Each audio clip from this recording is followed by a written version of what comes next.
Hey everybody, I'm Ben Yee. I'm Elissa Stein. And today we're debating petitioning. We are debating petitioning because I know that it's an important fundamental fact of primary season, but I find it so aggravating and antiquated and annoying. Why is that? This green sheet is my petition that people have to sign. It's a big paper. I will say, even though I find this whole entire process aggravating, if you see someone on the street who asks you to sign a petition, well, if they actually ask you if you're a registered Democrat, and you are, please sign.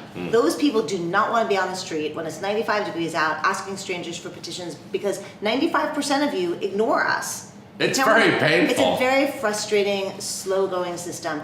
But it's important. It's your civic duty. And while I find it aggravating and annoying, and I feel like there's got to be a better way to do it, and there has to be a better way of doing it. Maybe. The Board of Elections in New York City isn't like so well run that you could say, oh yeah, they've thought this through really well, and this is what they came up with after a lot of mastery classes. Sure. But somebody did come up with it after a lot of thinking, and that's why it exists everywhere in the United States. Someone thought about that bad design of a coffee cup too. It doesn't mean it's the greatest thing in the world, but somebody thought about it. Well, we don't have to debate. Let's visit just for a second. But let's debate this. So it's important because... Right. Well, to understand why we petition, we need to understand the purpose of petitioning. And then we can talk about whether there's a better way to do it. Okay. But essentially, when the United States was founded, there were no political parties. When they arose organically, they were just groups of people basically run by the political and social elite of the United States. Rich white men. Rich white men. As it is today. I'll say that every time. And that's because we don't petition enough. Right. But the situation ended up being that the political parties became entrenched, and these rich white guys were the only people who got to put folks on the ballot. They chose who the options were for city council, Congress, whatever. Right. In order to stop that, to open that process up, reformers needed a way for people to demonstrate that they had the support of the public so they could appear on the ballot. And there were a lot of things that have been done. In some states, you can pay to be on the ballot. So basically, what you're saying is petitioning opened the door for basically anybody who wanted to run for office to run as long as they got enough community support to put them on the ballot. Almost anybody could get paper and anybody could get pens. So honestly, petitioning is a truly democratic process. It's what makes our process democratic, actually. Okay. If you don't like the candidates who are on the ballot, you could complain about it, or you could just gather 500 signatures and put your own person on. All right, so you know what? At the end of the day, petitioning actually is democracy in action. And it's important. But man, does this whole setup suck. I think what's important to understand is that people complain that America isn't democratic, but the folks who lived in the United States 150 years ago already knew that. And they invented things to help restore the promise of democracy. Primaries and petitioning. That way anybody could get on the ballot and anybody could participate in the party selection process. And then the party candidates end up on the ballot and one of them almost always wins. So this is like super important to how the democracy functions, and ignoring it isn't going to help.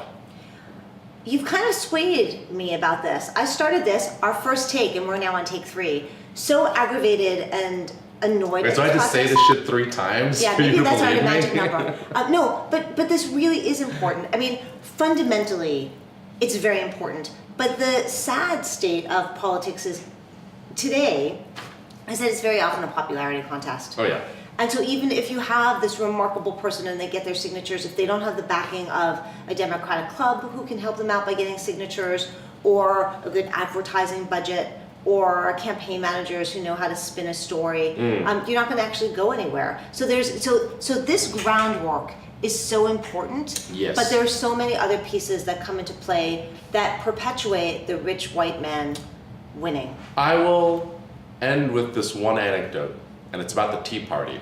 And the way the Tea Party was so effective, aside from taking over Republican county committees and all these other small things we talk about, one of the most important things they do is petition for candidates, not incumbents.